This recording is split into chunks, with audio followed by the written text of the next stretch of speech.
Enneagrama é um sistema de autoconhecimento e autodesenvolvimento extremamente profundo.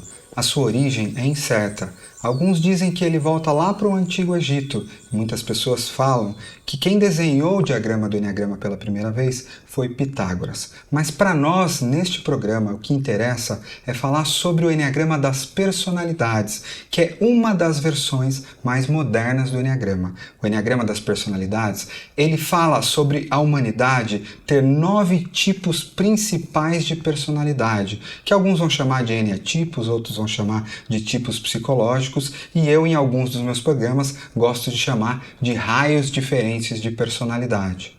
Esses 9 tipos de personalidades são posicionados nos diferentes pontos do Enneagrama. Aliás, é interessante entender de onde vem o nome Enneagrama. Enneia vem de 9, do grego. Gramos é uma figura. O Enneagrama é uma figura que contém um círculo, e esse círculo central ele representa muitas coisas, por exemplo, a unidade, o todo, a aliança. O triângulo central é a segunda forma. Esse é um triângulo equilátero, é um triângulo de mesmo tamanho, que liga os pontos 3, 6 e 9, e a gente tem ainda a hexade, que liga os pontos 1, 4, 2, 8, 5, 7 e retorna ao 1 novamente. Essas três figuras que formam o Enneagrama, o círculo, o triângulo e a hexade, falam também sobre um enneagrama muito mais antigo que esse das personalidades. Falam sobre um enneagrama de processo, que rege leis cíclicas do universo e que nós abordaremos em outros programas. Neste nosso programa, trataremos do enneagrama das personalidades, que fala sobre os 9 tipos psicológicos diferentes.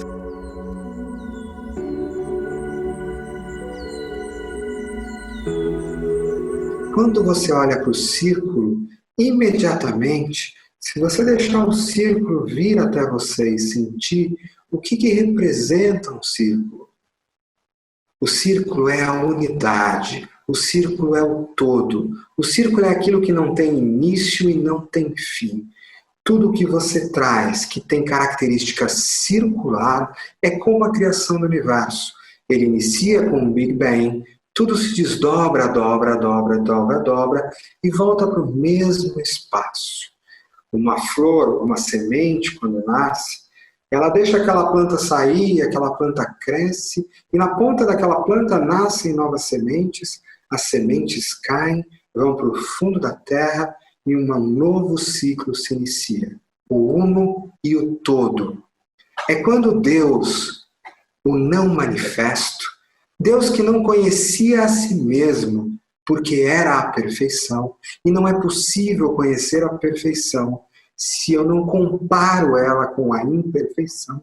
Era necessário, portanto, que Deus se abandonasse de si mesmo e desse a ordem para que os universos fossem sendo criados em níveis de densidade cada vez maiores. E quanto mais distantes dele, ou dela, ou do grande espírito, aqui sem nenhum cunho religioso, todas as vezes que eu uso a palavra Deus, eu estou usando como a unidade, a unicidade e o todo, como a licença poética para isso. Quando Deus vai emanando todos os universos, a cada universo que eu desço, o mundo se torna mais denso, mais concreto. Isso acontece através de espirais. O todo que se forma um, o uno. Quando o triângulo central, Deus, para conhecer a si mesmo, foi necessário que ele se dividisse na Santa Trindade. A força ativa dá origem à força reativa. O Pai dá origem ao Filho, que dá origem ao Espírito Santo. O triângulo mostra para mim que tudo no universo, para ser criado, assim como o próprio universo, é necessária a combinação de 3 forças que estão no triângulo central. Não é só Deus que precisou das 3 forças. Por exemplo, se você vai entrar numa discussão com alguém e você está falando algo e a outra pessoa só reagindo, você está numa linha, ação e reação. Olha que se eu desenhar uma linha numa folha em branco, nada é criado. Se Deus tem uma folha em branco e ele desenhasse só uma linha, não é criado nada. Quando ele desenha o triângulo, coloca um terceiro ponto, eu tenho uma área que é desenhada. E aí eu formo, portanto, a manifestação de Deus. Ação e reação e a mediação. Somente quando eu, numa discussão com alguém, consigo colocar e não ficar parado nesta linha, eu vou encontrar, portanto, uma terceira força. Quando eu combino a lei do 1 com a lei do triângulo, com a lei da hexade, então você vai ver uma outra figura que liga os pontos 1, 4, 2, 8, 5, 7, 1. Para quem gosta de geometria sagrada, de matemática, você dividiu 1 no triângulo em 3. Isso dá uma continha chamada dízima periódica na matemática, que dá 0,333333 em cada ângulo do triângulo. Você está dizendo que o infinito ali está presente também no Filho e no Espírito Santo, que 3 deuses são um. E uma outra lei, que é a lei do 7, que na hora que eu divido 1 por 7, eu vou ter uma outra dízima chamada 0,142857,1, que vai formar, quando você olha no Enneagrama, aquela linha 1428571, 1428571. No Enneagrama original, isso vai me mostrar que a cada oitava de crescimento, seja na criação do universo, seja nessa planta que vira uma árvore, depois vira uma planta, toda a volta no universo, todo o ciclo, pode ser dividido em 7 etapas. A luz branca é como se fosse Deus. Ela condensa todas as 7 cores do arco-íris. Mas se eu colocar um prisma, ele me abre em 7 cores. O mundo foi feito, segundo as Escrituras, nos 7 dias da semana, para fechar um ciclo. Os ciclos se fecham de 7 em 7. Quando eu vou para um piano e toco a nota Dó, e quero tocar outra nota Dó, mais aguda, eu passo por 7 notas musicais. E cada música é frequência. Sabia que entre uma nota Dó e a outra nota Dó, a frequência simplesmente dobra? Exato. O universo inteiro, quando Deus manifestou, vai se tornando frequência mais grave quando desce. É como quando eu vou para o piano tocar o bom, bom, bom, bom, frequência da terra da qual a gente vive. E quando eu vou fazendo o trabalho de subir as espirais da consciência, eu vou indo para frequências mais agudas. O Enneagrama original, ele fala dessas 3 leis, e ele é usado como iluminação para que todos nós, caso estude, consigamos olhar para os ciclos manifestados do universo e ter uma sabedoria para usar esses ciclos, para prever, para cortar caminho e uma série de outras coisas.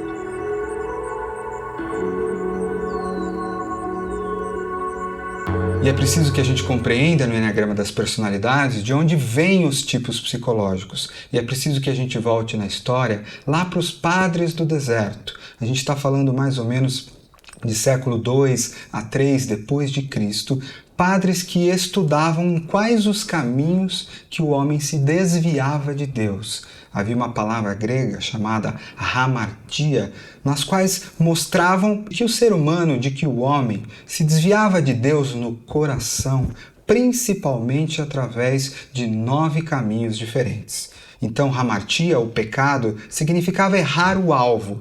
Todas as vezes que o meu coração entrasse num desses pontos, significa que ele estava errando o alvo de Deus. E foram mapeados 9 hamartia, ou 9 erros de Deus, falhas de Deus, que o coração humano poderia fazer. E por que é importante para nós estudarmos as formas como nós nos desviamos de Deus? Porque no momento em que a gente as reconhece, a gente é capaz de saber que este não é o nosso caminho e se lembrar e fazer uma prática de consciência para voltar para o caminho que nos leva a Deus, a unidade ou a nossa versão mais elevada dentro do nosso processo de desenvolvimento. Essas 9 hamartia foram então posicionadas nos 9 pontos do Enneagrama. No ponto 9, a preguiça. Um estado do coração onde este coração quase que entra em preguiça de mim mesmo e se esquece um pouco de quem eu realmente sou, do meu poder, e de alguma forma se torna sem energia para fazer as coisas que a minha alma realmente precisa fazer.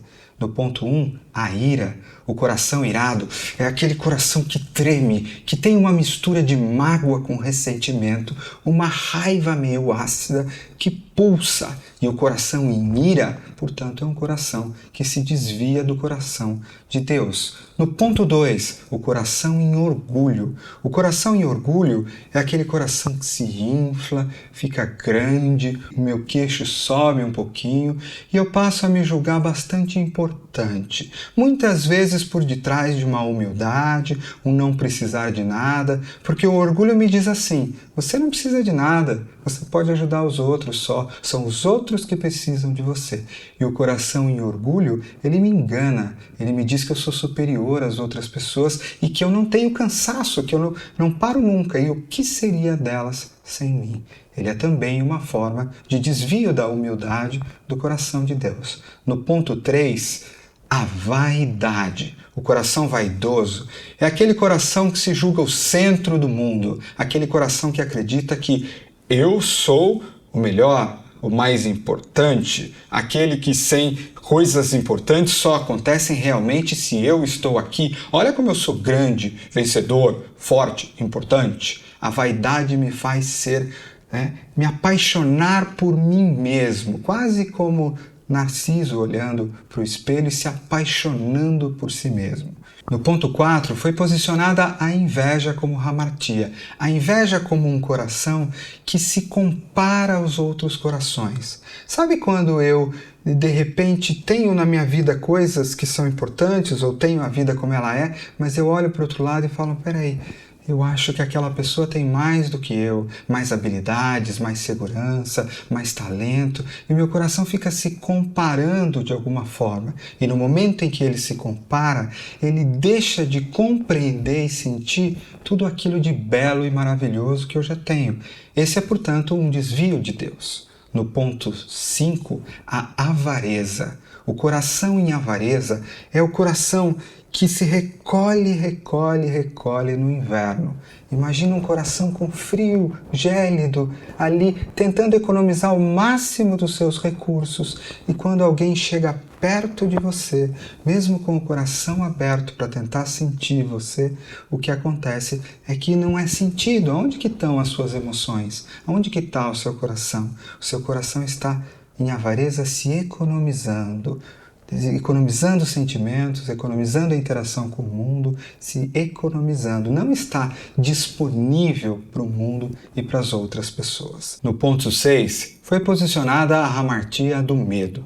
O coração em medo é o coração que pulsa de forma acelerada, que perde a presença, que faz com que as minhas pernas fiquem mais fracas e percam a sustentação do chão. Um coração que respira aqui em cima, que é ansioso e que acelera a minha mente. No ponto 7 do Enneagrama foi colocada a hamartia da gula. A gula é o coração que tem uma ansiedade de engolir coisas de fora, sentimentos, experiências, de uma forma desordenada e desorientada, porque lá no fundo, no centro do coração, este coração se sente faminto. Faminto do quê? Faminto da própria presença, faminto dos próprios sentimentos, faminto do momento agora. Não estando aqui agora, não se preenche este coração, que fica com fome e é, portanto, engolir tudo que se apresenta à sua frente. No ponto 8, foi posicionada a luxúria. Luxúria é o coração que se engrandece, que se exagera, que empresta energia do corpo para ficar grandão, para ficar fortão. E fica muito difícil para esse coração agir de forma mais sutil, mais vulnerável.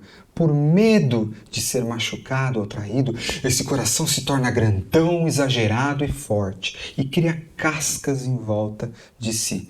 Cada um dessas 9 hamartia, desses 9 pecados capitais, foi posicionado no diagrama do Eneagrama pela primeira vez por um homem chamado Oscar Ichazo.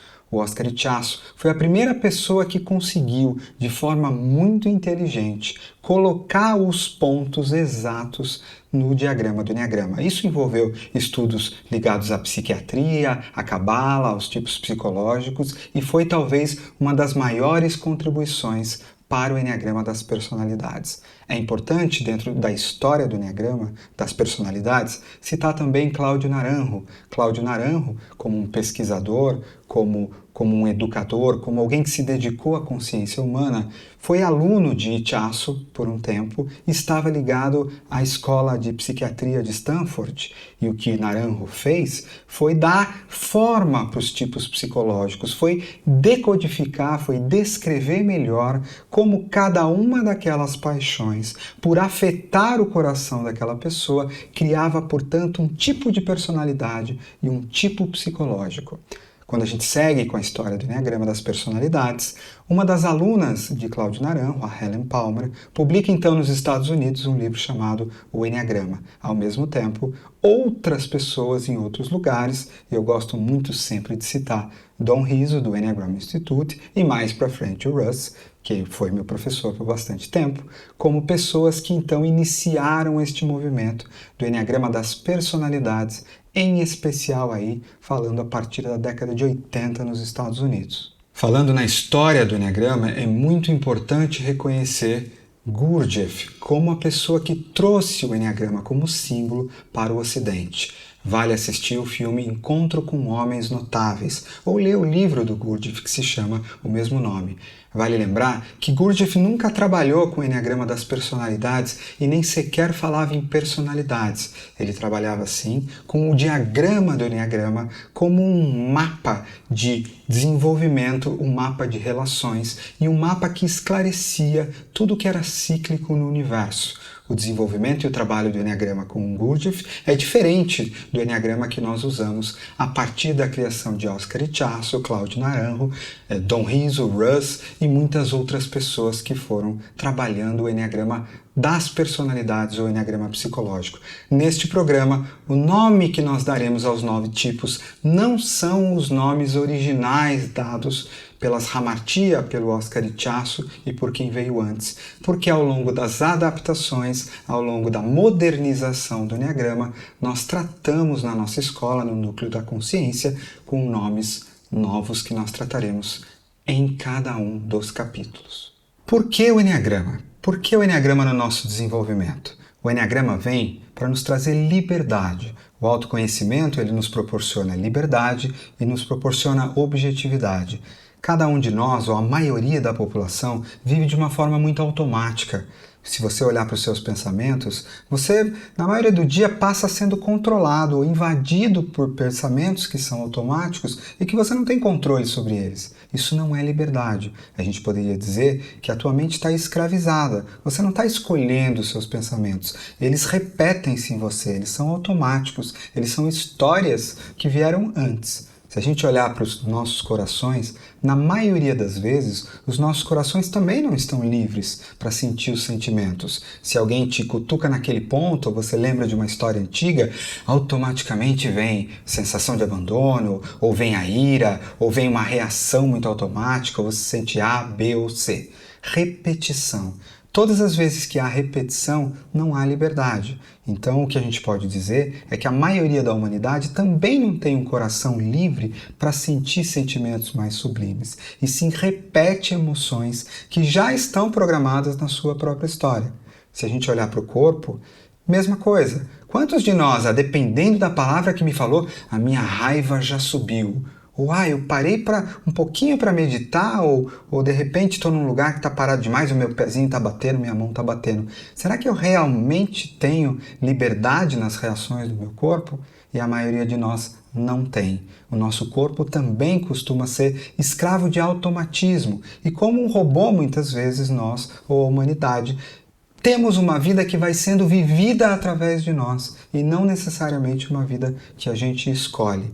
Para o Eneagrama, o trabalho nesses 3 centros de inteligência é extremamente importante. Como que eu posso, através do autoconhecimento, fazer com que a minha mente tenha mais liberdade, que o meu coração tenha mais liberdade para sentimentos mais sublimes e que o meu corpo tenha mais presença e mais força? Esse é um trabalho central do Eneagrama. Cada um dos 9 pontos revela uma das 9 personalidades e você, com certeza, tem uma delas como a sua principal.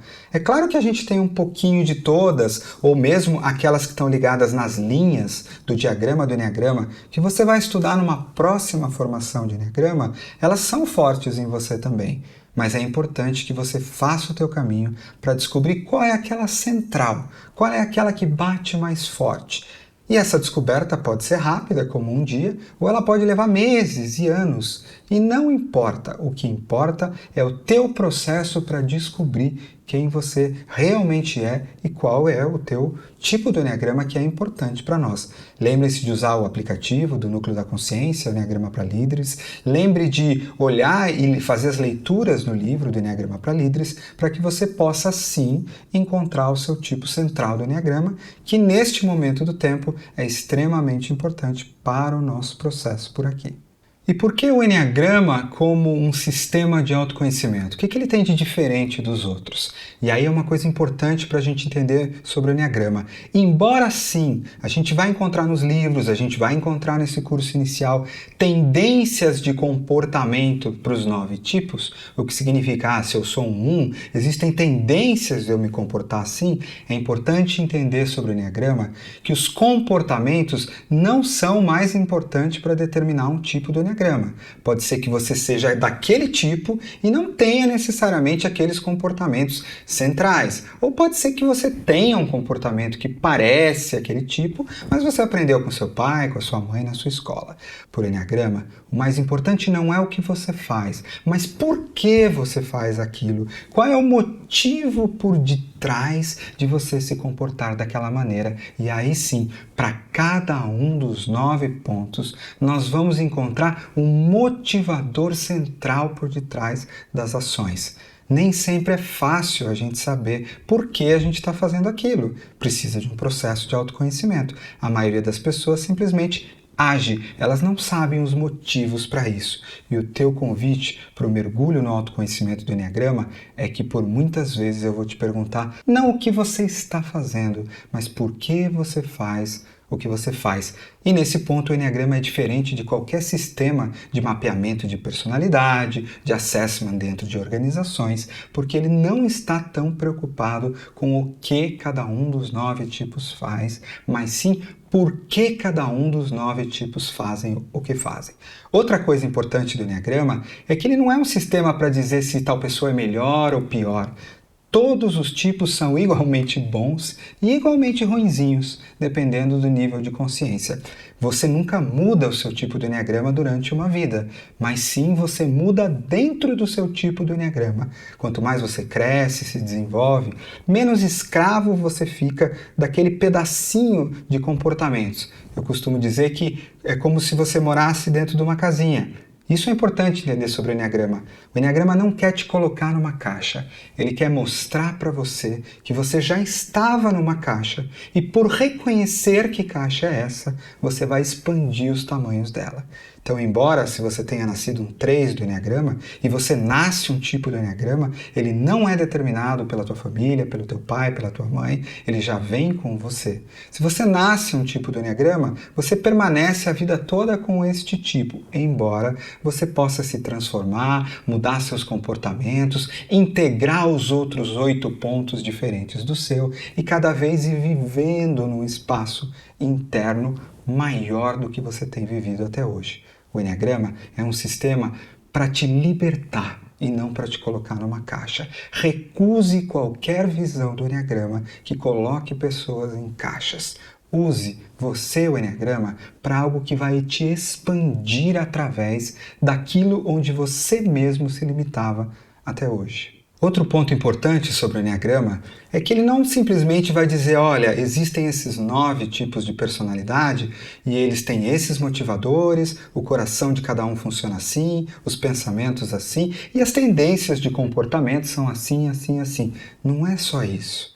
Uma das maiores belezas do Eneagrama é que ele vai apontar para você, depois que você descobrir o seu tipo do Eneagrama, quais são os seus caminhos centrais de desenvolvimento.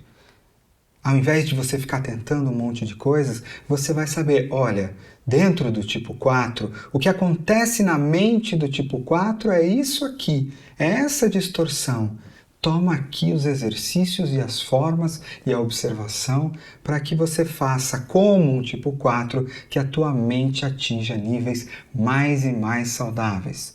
Ah, se eu sou um tipo 5, o coração e a avareza funcionam mais ou menos assim.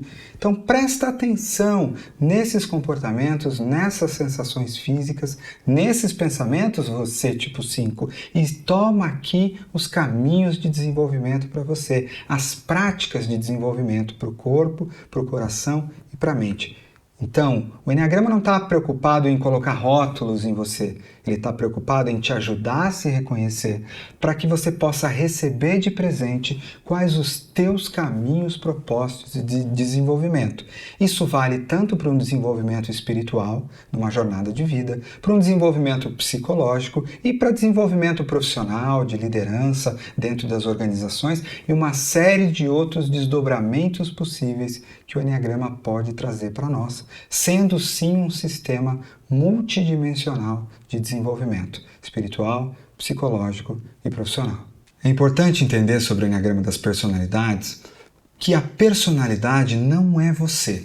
Todas as vezes que você está se comportando demais, como está escrito lá no livro de Eneagrama, está automático demais, significa que quem está rodando você, quem está no comando, não é a sua consciência, mas sim a sua personalidade automática, essa máquina bioenergética que tem pensamentos que se repetem, emoções que se repetem e reações corporais que se repetem, hábitos que se repetem. O Eneagrama veio para libertar você. Isso significa que você vai, portanto, se descolar aos poucos do automático da sua personalidade. É claro que a tua personalidade, ela não vai querer que você faça isso com tanta facilidade. Ela se defende. Ela não está contra você, mas como mecanismo, ela precisa se defender. Então, todas as vezes que você procurar fazer o processo de libertação, é preciso ficar muito atento, porque a tua personalidade vai tentar se manter onde ela estava. Ela vai tender a ficar no automático que ela estava. Vai ser preciso esforço para que isso aconteça. Um dos entendimentos que a gente vai ter em cada um dos 9 pontos são os 9 mecanismos de defesa. Cada uma das 9 personalidades tem uma maneira principal pela qual ela se defende, e a gente vai ter que ficar atentos sobre isso. A tua personalidade, ela te defende, ela te protege, ela foi necessária nos teus primeiros meses e anos de vida, sem os quais você não conseguiria sobreviver, você não teria chegado até aqui sem essa personalidade. Mas a partir de agora, para quem entra num processo de autoconhecimento e libertação, a gente vai precisar desapegar da nossa personalidade com a ajuda do Eneagrama para atingir níveis mais elevados de consciência dentro do nosso tipo do Eneagrama. No processo de autoconhecimento e desenvolvimento do Eneagrama, é importante entender que no Eneagrama nós trabalhamos com 3 centros de inteligência do homem. Gurdjieff costumava dizer que o homem é um ser tricerebral. Ou seja, ele não toma decisões ou não processa as informações somente aqui no cérebro, no neocórtex. Não é muito difícil da gente imaginar isso. Pense em você. Quantas vezes a tua cabeça ou a tua razão queria fazer uma coisa, o teu coração ou as tuas emoções queria ir para um outro lugar e às vezes a tua força física, a tua raiva te impulsionava para um terceiro lugar.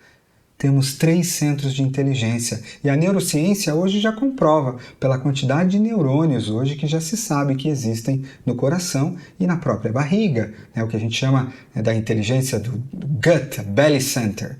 Então o Eneagrama sempre vai trabalhar com os 3 centros de inteligência e cada um dos 9 tipos tem uma maneira diferente na qual operam-se esses 3 centros de inteligência. Para o Eneagrama dos 9 tipos, a gente vai ficar mais atento ao que acontece com a mente e ao coração de cada um dos 9 tipos, deixando a parte do corpo para um outro programa de Eneagrama, que é o programa dos instintos, que vai lidar com as nossas forças animais, as forças da natureza em nós. Sobre os nossos 3 centros de inteligência, é importante entender que dentro do Eneagrama nós temos uma espiral da consciência. A nossa personalidade, ela pode estar num nível de consciência mais baixo, e aí ela vai ter reações muito mais automáticas, os centros de inteligência vão estar muito mais distorcidos, ou pode ser uma pessoa que fez mais trabalho de autoconhecimento, de libertação, e espiralou para cima, está em níveis de consciência mais altos. E aí o próprio tipo do Eneagrama dela vai ser diferente, comportamentos vão ser diferentes, interação e operação, a maneira como a mente dela, o coração dela e o corpo funcionam, vão ser diferentes. Começando em primeiro lugar a falar dos nossos 3 centros de inteligência, a falar em primeiro lugar do nosso centro mental. O nosso centro mental, quando distorcido, quando no automático, quando dominado pela personalidade, é a nossa cabeça que fica rodando pensamentos involuntários o tempo todo. Um pensamento emenda no outro pensamento, que emenda no outro pensamento, que emenda no outro pensamento. E eu não me dou conta que eu passo o dia inteiro sem ter escolhido o que vai habitar a minha mente. Isso aconteceu comigo. Não dá nem para dizer que eu tenho um pensamento. Eu posso dizer que os pensamentos me têm. Esse é o estado da mente distorcida, que acontece na maioria das pessoas no mundo e que vai acontecer de uma forma diferente com cada um dos 9 tipos do Eneagrama. A mente não distorcida, a mente em consciência elevada, ela tem um funcionamento diferente. É quando eu entrar no meu silêncio, fazer a minha prática de meditação, acalmar essas vozes internas, assentar numa respiração profunda, eu tenho a mente que se abre como os olhos da águia. Eu tenho a mente que se abre para a intuição, eu tenho a mente que se abre para receber informações que vêm de universos inconscientes muito mais profundos. Eu tenho a mente que, a partir do silêncio, compreende tudo de uma maneira nova, sem repetir o que já vinha antes. A mente serena, a mente que sabe a direção e é orientada por intuição. E aí a gente pode entender o que acontece na consciência mais baixa na mente e o que acontece na consciência mais alta, sabendo que em cada um dos 9 pontos, esta linha na mente vai se dar de uma forma diferente e particular. O centro do coração tem uma dinâmica um pouco diferente. O coração é o mundo das águas, dos sentimentos.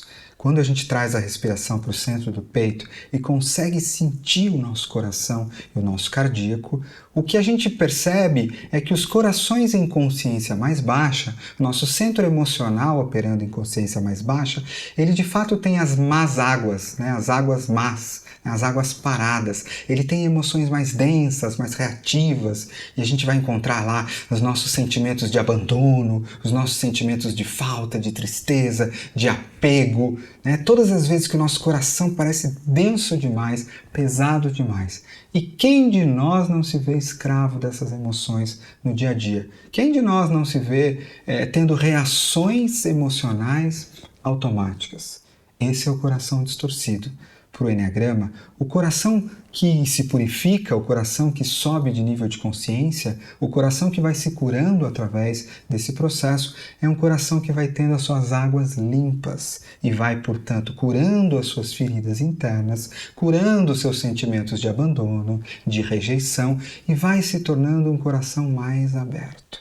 É um coração que abre as suas portas com sutileza, sustentado por uma respiração profunda e se torna uma máquina de sintonia de sentimentos.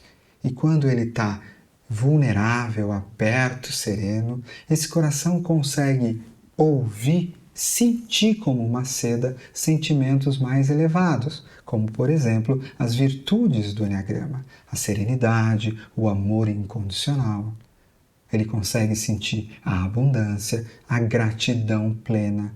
Esses são sentimentos elevados, possíveis apenas ao coração mais curado, ao coração mais consciente, e não ao coração distorcido que está preso em emoções que são repetitivas.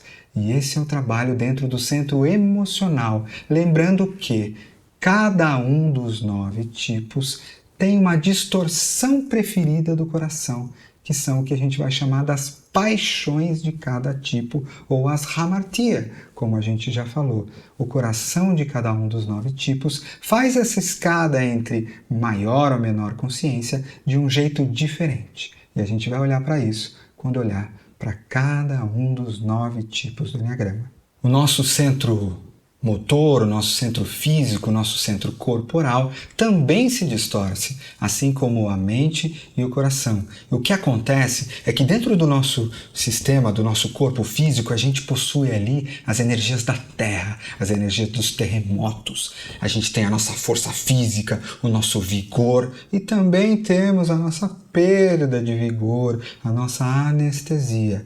O que acontece com um corpo cheio de energia física distorcido é o caos como o terremoto, é o caos como a avalanche.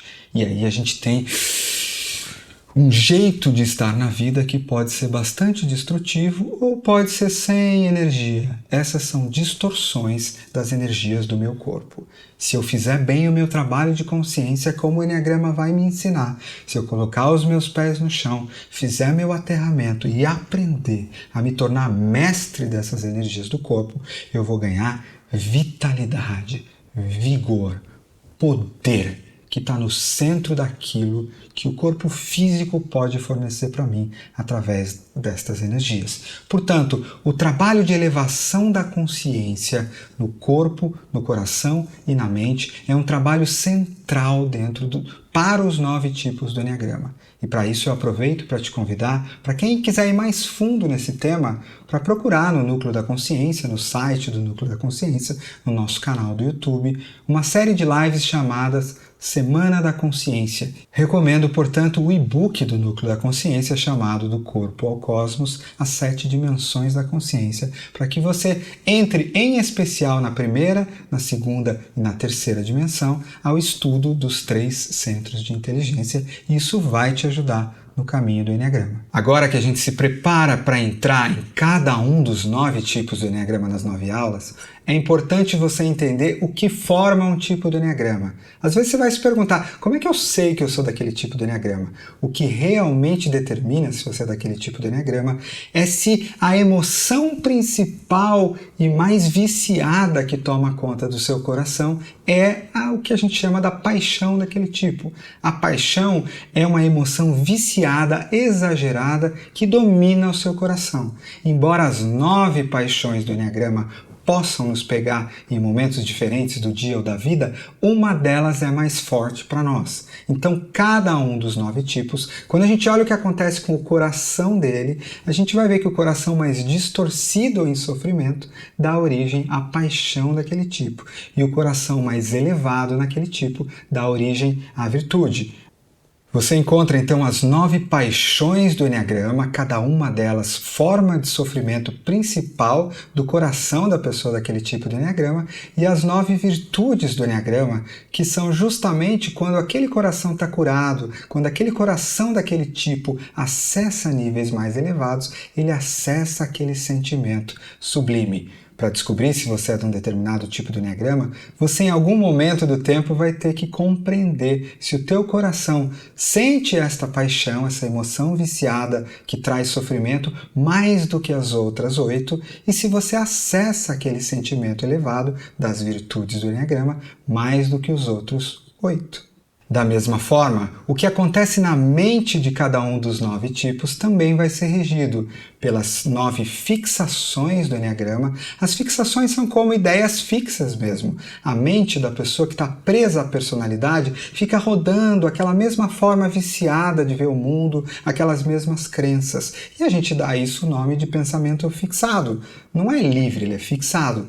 Então, dependendo do seu tipo de Enneagrama, você pode ver, existe uma fixação diferente que vai operar na tua mente quando ela está presa na personalidade. Da mesma forma, existem as ideias iluminadas ou as ideias santas, que é quando a tua mente está livre, em respiração, quando a tua mente está realmente em consciência mais alta, você acessa um jeito diferente de perceber a realidade. E existe, portanto, as 9 ideias iluminadas, como a gente gosta de chamar. Portanto, para cada um dos 9 tipos do Eneagrama, você vai ter numa consciência mais baixa, no coração a paixão do tipo e na mente a fixação do tipo. E quando mais livres, mais elevados, ou conforme fazem o trabalho de crescimento, vão acessando cada vez mais a virtude daquele ponto do Eneagrama no coração e a ideia iluminada daquele ponto como observação de uma mente mais receptiva. Eu convido você a entrar, portanto, em cada um dos 9 pontos do Eneagrama nas próximas aulas e também a fazer as aulas que estão no nosso aplicativo do Núcleo da Consciência, no livro Eneagrama para Líderes, e sempre te convido a olhar este material, que você pode fazer um download antes da próxima aula e, de alguma forma, por que não, dá um pulo no YouTube do Núcleo da Consciência, tem uma série de vídeos e o que eu recomendo para você nesse momento do tempo é os vídeos sobre a introdução ao Eneagrama. E aí você pode escolher entre um monte de coisas que tem lá. Só assim vai fazer com que o teu programa, o teu curso, a tua formação sejam realmente efetivos. E sim, o trabalho de autoobservação a partir de agora. Lembrando que ainda mais importante do que os conceitos do Eneagrama é o teu trabalho de crescimento. Mais importante do que dar um nome para A, para B ou para C, ou decorar padrões dos tipos é você realmente vai fazer o teu trabalho? Você realmente vai se auto-observar a partir de agora? Vai procurar se entender? Vai aumentar o teu nível de respeito pelos outros? Vai de fato assinar um compromisso com o processo de crescimento e autoconhecimento? Se sim, esse programa do Núcleo da Consciência é realmente para você.